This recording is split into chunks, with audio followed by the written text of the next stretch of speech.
Hay un adulto jugando a la guerra como un niño rico sin educación. Lanza impuestos como fichas desde un trono de televisión. Nunca pisa la tierra que quema, nunca paga su destrucción. Manda bombas por berrinche y le llaman decisión.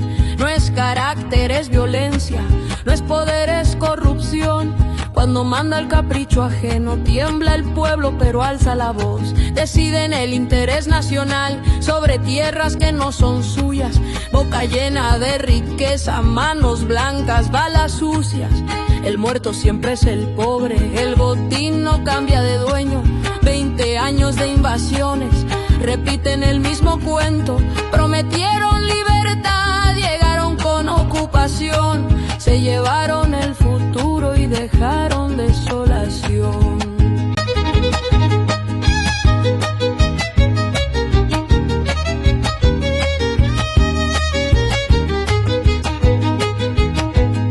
Tengo rabia contra el imperio, un lamento con razón. Cuando un pendejo con dinero juega a ser Dios con un botón.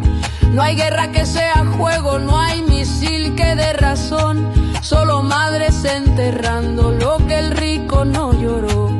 Por Venezuela alzó el grito, no la uses de distracción. Que decida su camino, sin bloqueo ni invasión.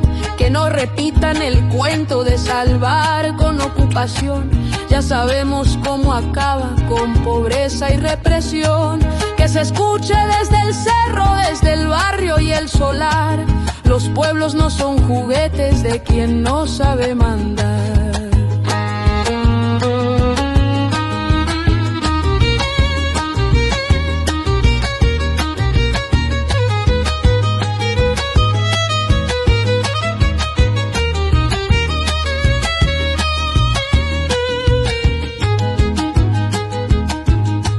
La riqueza firma órdenes desde arriba y en lo alto, pero el hambre ejecuta en la casa y en el rancho. Se reparten los mapas como herencia del patrón, y el mundo paga el berrinche del mimado con cañón.